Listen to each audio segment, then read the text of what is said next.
అందరికీ నమస్కారం అమ్మ. 6వ తరగతి తెలుగు సెమిస్టర్ 2 తెలుగు వాచకం ఇలా పెట్టాలి. మీరు సెమిస్టర్ 2 స్టార్ట్ చేసేటప్పుడు ఇట్లా మడిచి నోట్స్ని ఇలా మడిచేసేసి ఇక్కడ సెమిస్టర్ 2 అని రాసి తెలుగు వాచకం అని రాయాలా. ఓకేనా? ఇట్లా రాస్తే బాగుంటుంది, అర్థమవుతుందా? తర్వాత నెక్స్ట్ మనం లెసన్ ఫస్ట్లోకి వెళ్ళిపోదాం. సెమిస్టర్ 2లో 6th క్లాస్ సెమిస్టర్ 2 తెలుగులో మొదటిగా వచ్చేది 7వ పాఠ్యాంశం మమకారం. ఈ మమకారం అనే పాఠ్యాంశంలో ఇంపార్టెంట్ ప్రశ్న, అత్త మామ పిన్ని బాబాయ్ బావ బావమర్ది ఇలా మీకు తెలిసిన బంధువాచక పదాలను 10 రాయండి. మీరు స్క్రీన్ షాట్స్ తీసుకోండి. తర్వాత నెక్స్ట్ 2వ ప్రశ్న, సత్యం కుటుంబాన్ని చూసి రచయితకు మమకారం ఎందుకు కలిగింది? ఇది కూడా స్క్రీన్ షాట్స్ తీసుకోండి. మళ్ళీ చెప్తున్నాను, ఒకవేళ అక్షరాలు క్లియర్ కనిపించకపోతే నెట్ క్వాలిటీ పెంచుకొని స్క్రీన్ షాట్స్ తీసుకోండి. తర్వాత 3వ ప్రశ్న, భాష విషయంలో రచయిత అభిప్రాయాలను వివరించండి. జాగ్రత్తగా స్క్రీన్ షాట్స్ తీసుకోండి మా. ఎక్కడికక్కడ ఆపినప్పుడు స్క్రీన్ షాట్స్ తీసుకోండి మీరు, అర్థమవుతుందా? తర్వాత నెక్స్ట్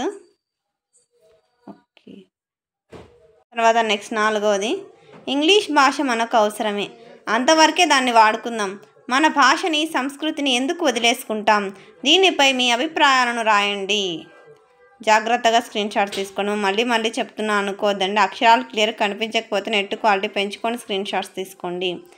తర్వాత ఇప్పుడు భాషాంశాలు వస్తాయి. 1వ క్రింది సూచనల ఆధారంగా కారంతో అంతమయ్యే పదాలను రాయండి.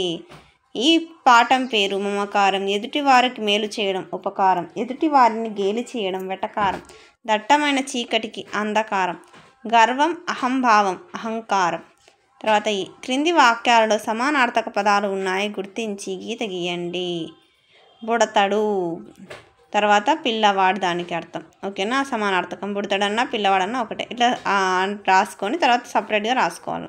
తర్వాత తేట తెల్లం స్పష్టమైనది. ఓకేనా? ఇక్కడ రాసినాడు తేట తెల్లం స్పష్టం. తర్వాత నెక్స్ట్ శైలి అంటే పద్ధతి. మరి కింద మనం రాసుకోవాలి జవాబు, శైలి పద్ధతి. ఈ క్రింది వ్యతిరేక పదాలను జతపరచండి. పండితుడు అంటే పామరుడు, సరసం అంటే విరసం, అదృష్టం అంటే దురదృష్టం. తర్వాత క్రింది ప్రకృతి వికృతులను జతపరచండి. చూడు, ఆశ్చర్యం అంటే అచ్చరువు, భయం అంటే భయం, శ్రీ అంటే ఇంతి. అందరికీ ధన్యవాదాలమ్మా. ఇంకా మన ఛానల్ సబ్స్క్రైబ్ చేసుకొని వాళ్ళు ఎవరంటే దయచేసి సబ్స్క్రైబ్ చేసుకొని లైక్ చేసి షేర్ చేసి మీ ఫ్రెండ్స్కి రిలేటివ్స్ అందరూ సబ్స్క్రైబ్ చేసుకోమని చెప్పండి.